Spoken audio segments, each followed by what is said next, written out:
Hello children, welcome to our Resma science classes. It clears your concepts of biology. If you have not subscribed my channel yet, then subscribe it as soon as possible and also press the bell icon to get the notification of new upcoming videos. This is the second part of the topic Cell, the basic unit of life. In the first part, we learned that about the discovery of the cell and historical study of the cell. And today we will discuss in this part, that means in the part 2, microscopy and biology, and also about the cell diversity. Okay, so let's start our today's topic. Microscopy and biology. Of all the techniques used to study organisms, microscopy is probably the most important. The vast majority of living organisms are too small to be seen in any detail with the naked human eye. The cells and their organelles can only be seen with the aid of the microscope. Some organisms are so small that they can be seen only by the magnification of 2000x or even more. Some of them causes diseases. Therefore, without the microscope, many diseases would have never found a cure. In microscopy, magnification and resolution both are important if you want to see the clear picture of something very tiny. The microscopic techniques. It plays an important role in the field of the biology. A lot of living organisms, they are very tiny, very small, and they can't be seen with the naked human eye.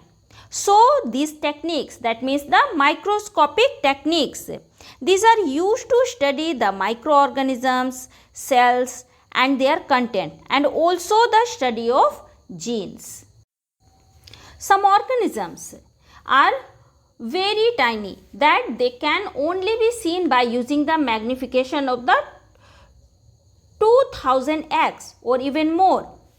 And in these microorganisms, some of them causes diseases, and therefore without the microscope, many diseases they would have never found a cure. And by the discovery of this microscope, it is possible to study the microorganisms that causes disease and also possible its cure. In microscopy, the magnification and resolution both plays an important role. Okay? Let's we know what is the magnification. It is a measure of how much larger a microscope or set of lens within a microscope causes an object to appear. For instance, the light microscopes typically used to magnify up to about 400 times the actual size. So here the magnification, it is the ability to make the small object seems larger. For this purpose, we use the compound microscopes. Okay, we use the compound microscopes. When we see a slide or the organism on compound microscope, we can only see the microorganism, a cell, a bacteria, a virus, etc. But if we want to see their body structure, their body content, their cell organelles or their cellular organization, we have to need to increase its magnification. Okay, we have to increase its magnification. So here the magnification, it plays an important role, and it is the most important or the prime property of a microscope. A light compound microscope can expand or larger the object into about the 400 times more than its actual size. Okay, it can increase the image of the object 400 times more than its actual size, and this is known as the magnification. And by this magnification, we can easily study the cellular structure or cellular organization or their cell organisms. Okay.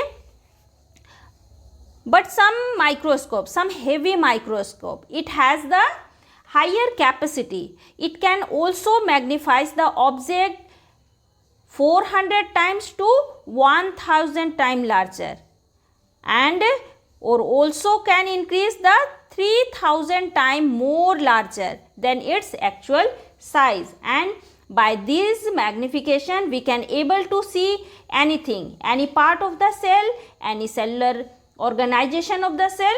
Okay. So this magnification plays a very important role in the field of the biology, to study about the cell, to study about the bacteria, microorganisms. Okay, now the next is the resolution. The resolution of a microscope or lens is the smallest distance by which two points can be separated and still be distinguished as separate objects. The smaller the value, the better the clarity and detail of the image. Now the resolution, it is the ability to distinguish the two smallest point or the distances between the two objects. Okay, it is the ability to distinguish the two smallest point or the distances of the two objects.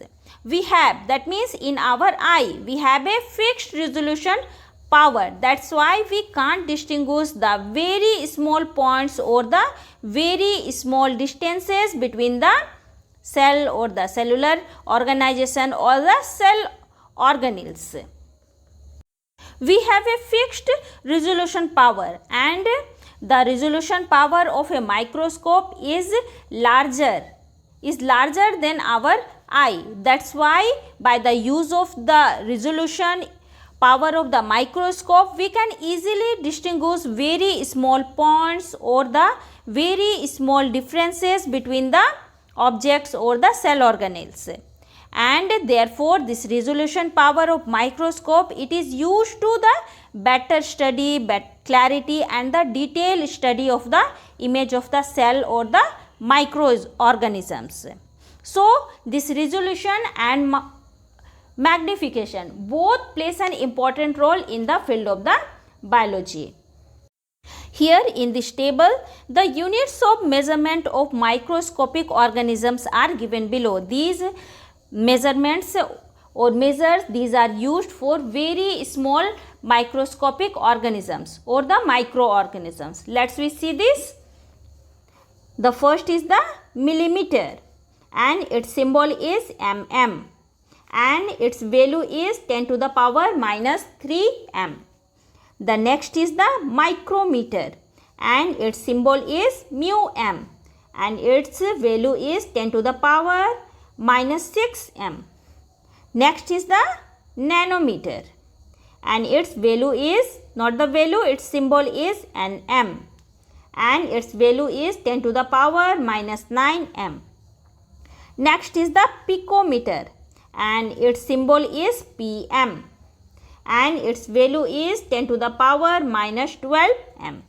Next is the angstrom, and this is the symbol of angstrom. A on the right top there is a 0, okay, or the O sign, and its value is 10 to the power minus 10 meter. So these measurements are used for the microscopic organisms.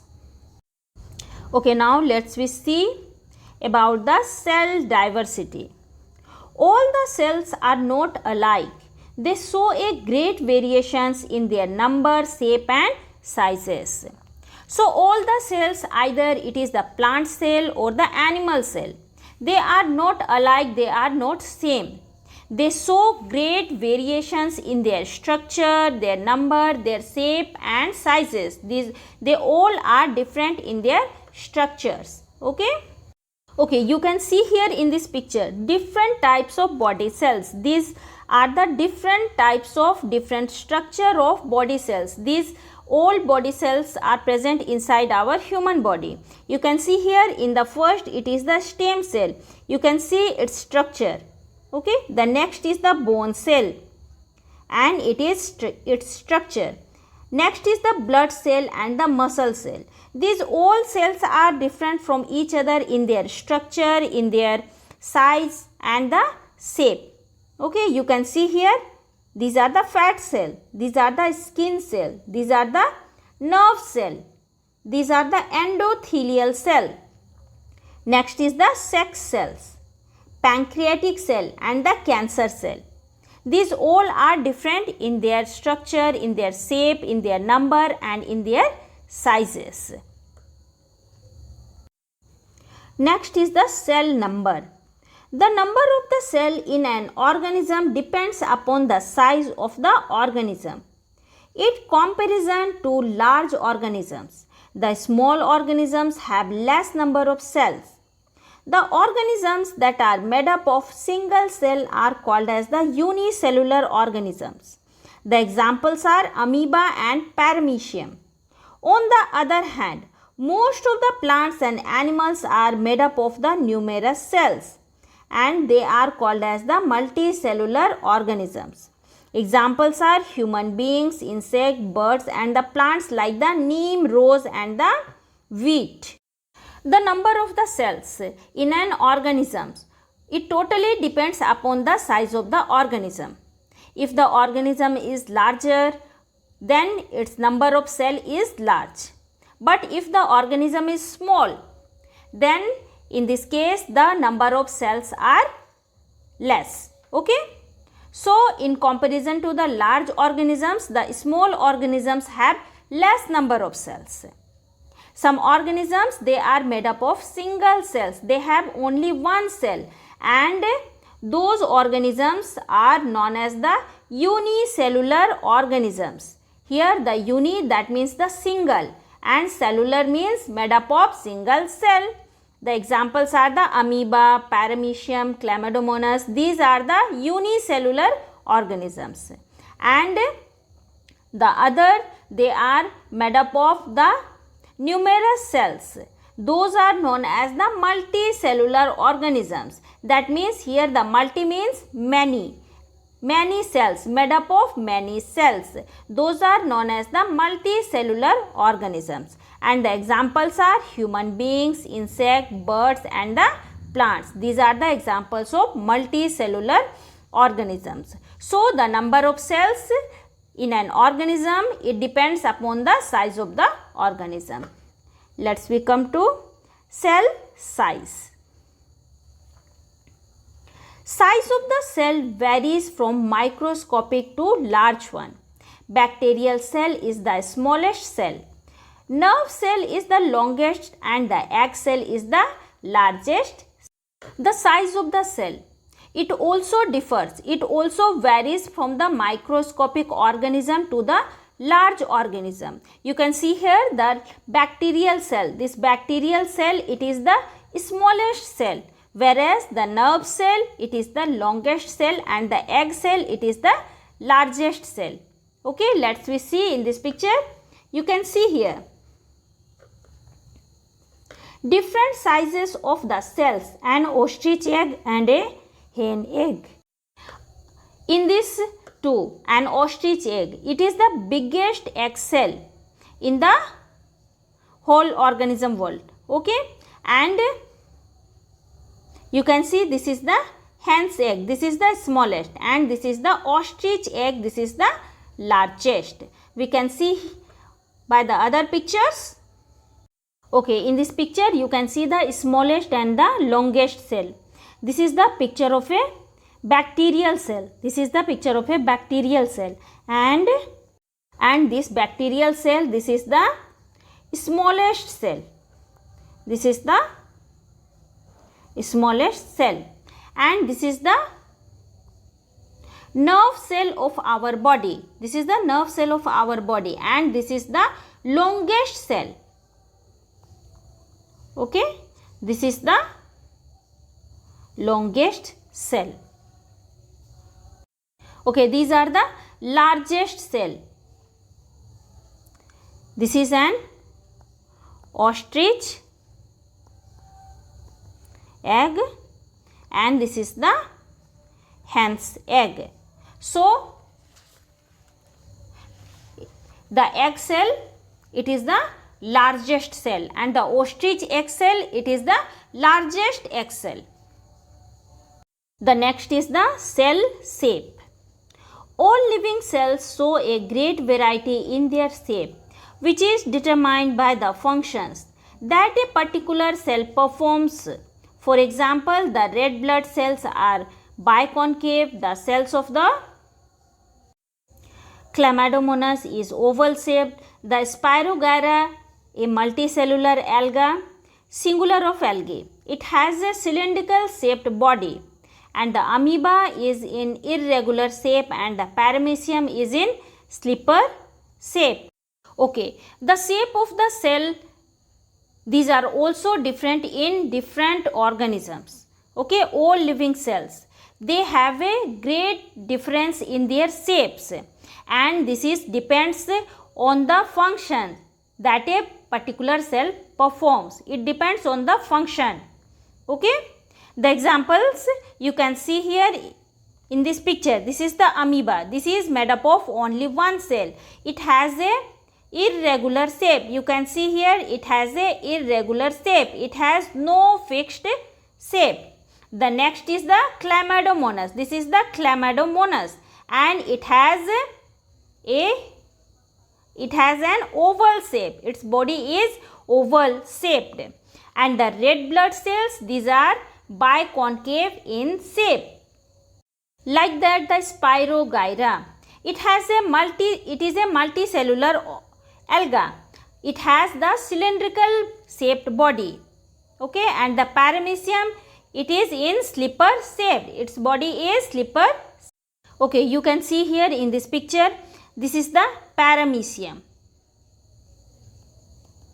And how its body looks like?